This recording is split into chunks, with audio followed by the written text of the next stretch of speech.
He's born in a circumstance that he did not choose. And so the religion of his parents, of his family, was adopted by him.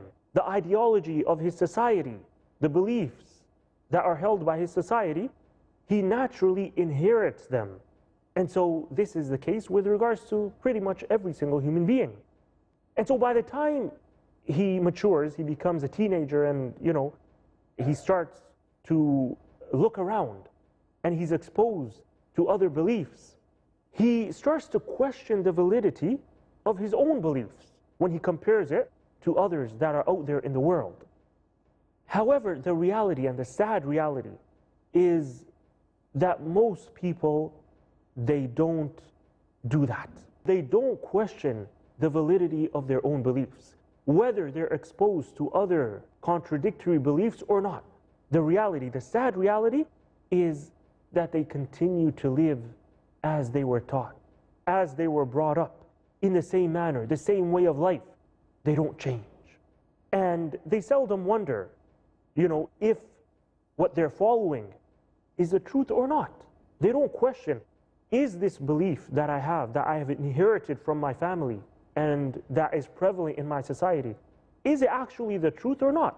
The sad reality is that most human beings out there, they don't question if what they're following and what they're upon is the truth or not. And so if they were to hear of some opposing beliefs out there that contradict their own beliefs, they simply brush it aside. They don't bother pursuing those beliefs. And so, for example, if someone was born a Christian in a Christian society, and then later on he grows up and he goes to university and he meets, let's say, other international students who come from other parts of the world, he's exposed to their beliefs, and they sit together and they exchange their beliefs. Now, as I mentioned, some people, when they're exposed to those beliefs, and they question their own beliefs. And so this Christian, he questions his own beliefs, the beliefs of Christianity that he was brought up with. And that is because the other beliefs that he's being exposed to are contradictory to his own Christian beliefs. But there are people, and this is the majority of people, they are exposed to those contradictory beliefs, but they don't care. They say, you have your religion and I have mine. I'm going to continue living this way. This is the way I was brought up. Whether he believes with certainty in his own beliefs or not. Many people, what happens is they realize that there's something wrong with their own beliefs, but they don't accept the truth that they're being exposed to. Instead, they abandon everything altogether. And that is the reason why atheism is spreading so rapidly, especially in the West, because Christians are being exposed to other beliefs that clearly prove Christianity to be wrong, but they don't want to take on those other beliefs. Instead, they give up Christianity, they give up all other beliefs, and they say that we don't follow any religion.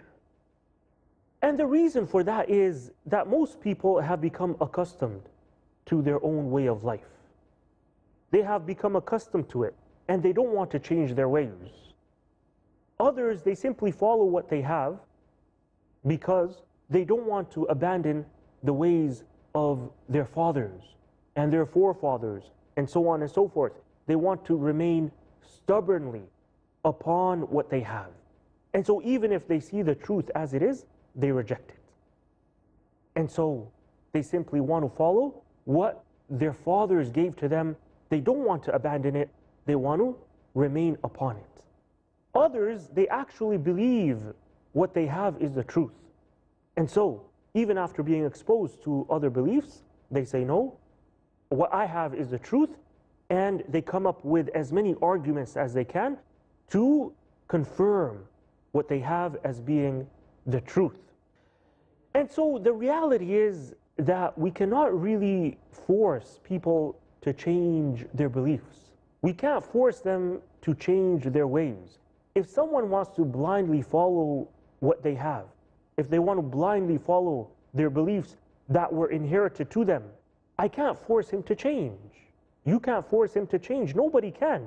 And this is the reality that, God, He created people and He left people to choose what they want to choose.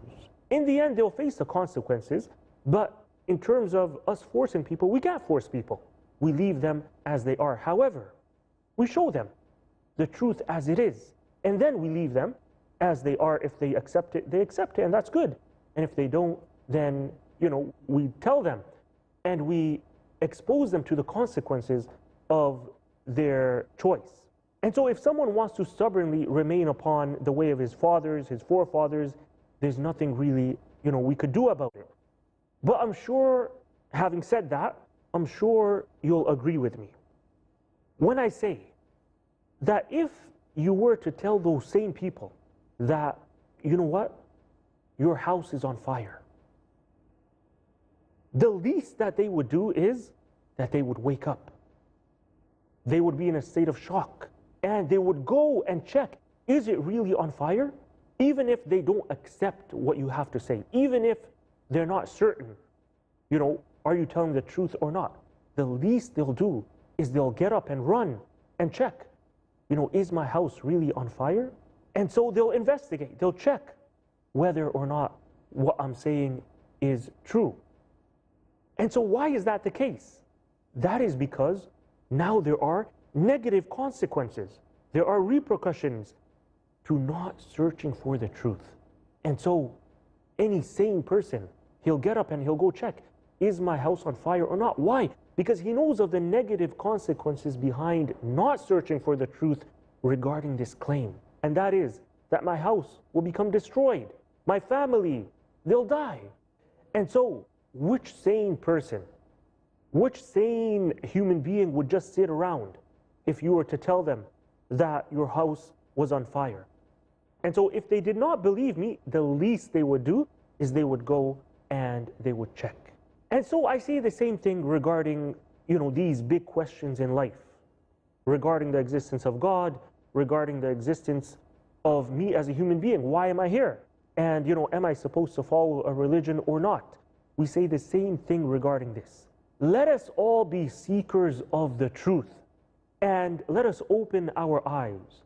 Let us open our ears. Let us open our minds and, listen and look at what is being claimed about the truth. And then after that, decide for yourself, is this actually the truth or is it a lie? And the only reason why I say this is because not seeking the truth, not checking to see if what is being claimed as being the truth, it has its negative consequences. Not going out there and searching for the truth, it has its negative consequences, its repercussions behind it, just like the fire if someone said that your house was on fire. We'll take a quick break and be right back.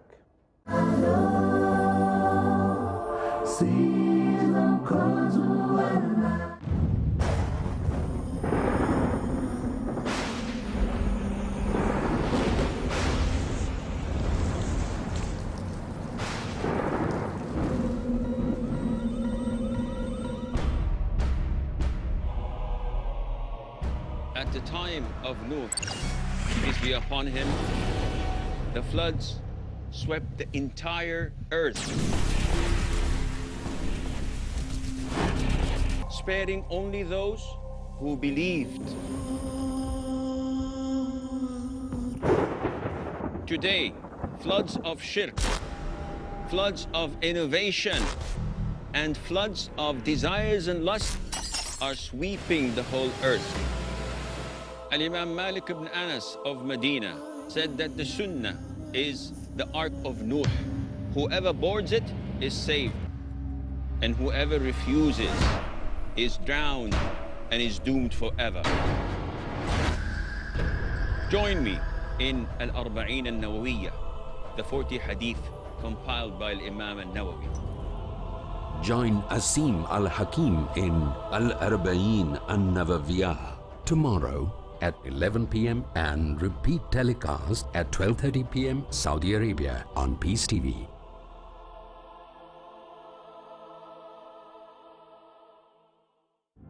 Where truth is hidden, misleading quotations create confusion. Where truth is hidden, lack of knowledge and wisdom cause upheaval and commotion. Where truth is hidden, manipulated scriptures and twisted facts emerge. This very hidden truth creates false propaganda, mayhem, chaos, disorder, and turmoil in our lives and the world order. But is there anyone with courage and wisdom?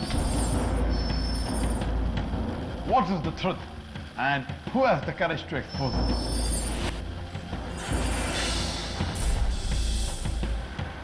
Because it's your right to know the truth.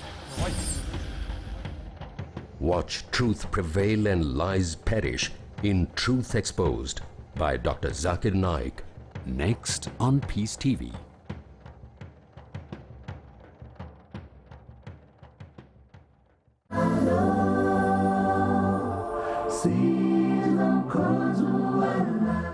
Welcome back to our program, Can You Handle the Truth? Before the break, we mentioned how not seeking the truth about the big questions in life, about the existence of God, about the purpose behind my existence, about, does God want me to follow a particular way, a particular religion, or not? We had said that not investigating and searching for the truth regarding these questions, it has its negative consequences. It has its repercussions. If we were not to search for that truth, we'll see those negative consequences. Those dangers, we'll see them eventually one day.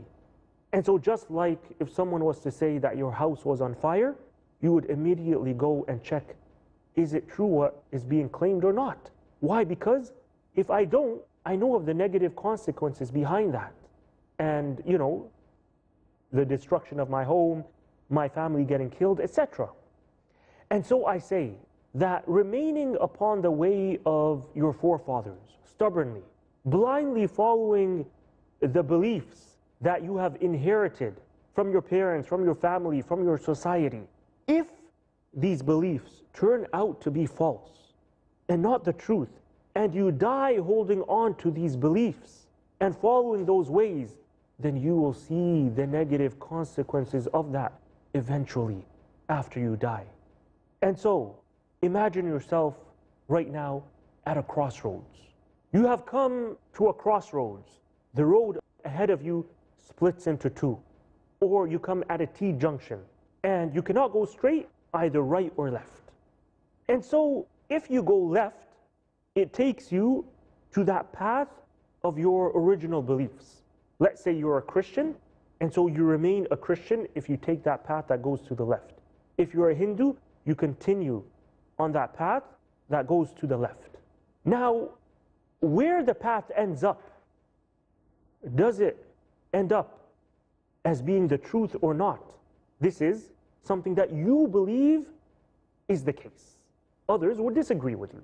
Now, as for the right, if you were to go right and choose the path that goes to the right, for you, there is a big question mark on it. For you, there is a big question mark on that path. You don't know. Is this path going to lead me to the truth or not? Am I going to suffer the negative consequences if I continue on this path that I am currently on to the left? Or is it going to be to the right? Is salvation going to come if I go to the left? Or is it going to be if I go to the right? You have not even investigated about that new path, the one that has a question mark on it. Is this the truth or not? What are the evidences for it? So how could you be certain? And so, which road is the one that will take me to my destination? And which road will be the safe road to take? The one to the left or the one to the right? Not only that, but we can look at it in a different way. It's like a question that you get on an exam, a true and false question. And so you have to choose either A or B, either true or false. Now, if you did not bother to study for this exam, then you won't know the answer to the question. You don't know, is it A or B? Is it true or false? And so there's a big question mark on both of these. And so the same thing can be said here, that if you choose true, it could end up being false, and if you choose false, it could end up being true. The same thing can be said regarding your religion that was inherited by you from your forefathers, or that ideology that you have accepted as being the truth because of the society you live in, and so on and so forth. If you don't expose yourself to other beliefs, other ideologies, other claims out there regarding the truth, then you will never know what truly is true and what truly is false. And so what I want to do in this series is basically open up your mind. That big question mark that is on that path that leads to the right, I want you basically to become exposed to the realities behind this question mark, so that question mark no longer remains there, so that you can see that path for what it is, and then decide, is it the path I want to take or not? This is simply what I want to do. And so it's a matter of life and death. It's a matter of the truth versus falsehood. It's a matter of eternal bliss versus eternal punishment. And so the choice is yours. Really, in reality, the ball is no longer in my hands. The ball, it's in your hands, and it's in your court. I'm not asking you to abandon your religion. I'm not asking you to change your religion. I'm not asking you to disbelieve right now in what you have always believed all your life. I'm not asking you to abandon all of that and today become a Muslim and accept Islam. All I'm asking you to do is open up your horizons. All I'm asking you to do is investigate for yourself. Search for the truth yourself. And so if we human beings were to remain stagnant and stubborn upon the ways of our forefathers, then the reality is we would never have reached where we have reached today as a human civilization. We would have remained upon the old ways, upon the backward ways of our forefathers, the previous civilizations. We would never have reached where we have reached today as a human civilization if we had remained stagnant, if we had said, look, I'm not going to search for anything, I'm not going to open up my horizons to new things out there, rather I'm simply going to sit back and accept life as it is. And so what I call you to, of the truth, nothing more, nothing less. All I'm asking you to be is to be a seeker of the truth. I'm not asking you to be anything else. I'm not asking you to be a blind follower. I'm not asking you to simply accept what I have to say, just like that, without asking any questions. No, this is not what any sane person would demand from anyone. This is not what a Muslim demands of any human being out there. However, I want you to remember one thing. As we go through these series of episodes and we examine the truth as I claim it to be, and we examine its evidences, it must always be kept in mind that you can only determine the truth and figure out the true path.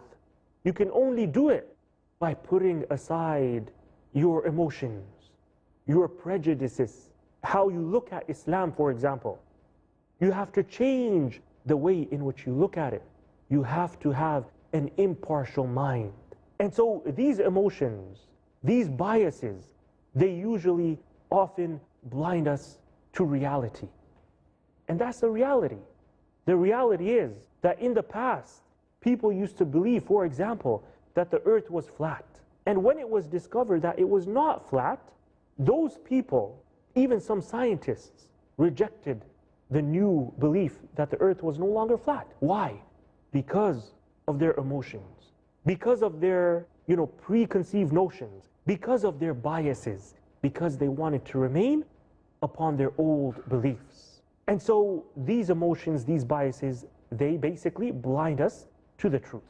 And so If we were to keep this in mind, then and only then would we be able to use our human mind and our human intelligence and make a rational and correct choice and decision. And so just like we have eyes with which we see, so that, we walk on the right path and we don't trip and we don't fall. We don't fall into a hole. We have eyes, we see, we walk.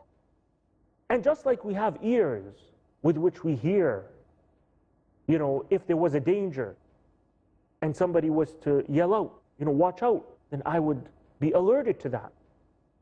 Similarly, we have minds, we have intellects, we have hearts that we have been given.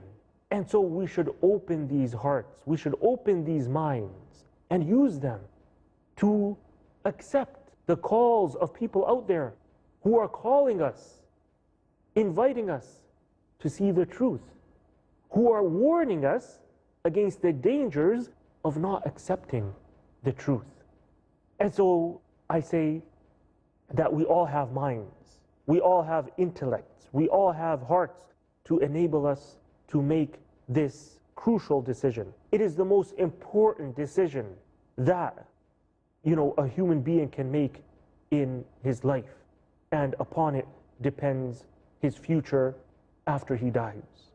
And so consequently, each and every single one of us, no matter who he may be, whether he be a Muslim, whether he be a Christian, whether he be a Hindu, whether he be a Buddhist, whether he be even an atheist, I say that each and every single one of us needs to examine dispassionately the evidence that has been presented for the truth, and then choose what appears to be right until further evidence arises regarding that.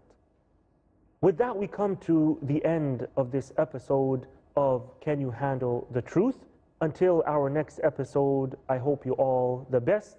سبحانك اللهم وبحمدك أشهد أن لا إله إلا أنت أستغفرك وأتوب إليك والسلام عليكم ورحمة الله وبركاته. Season comes Latina, season comes Angelo, season comes Latina, season comes Angelo.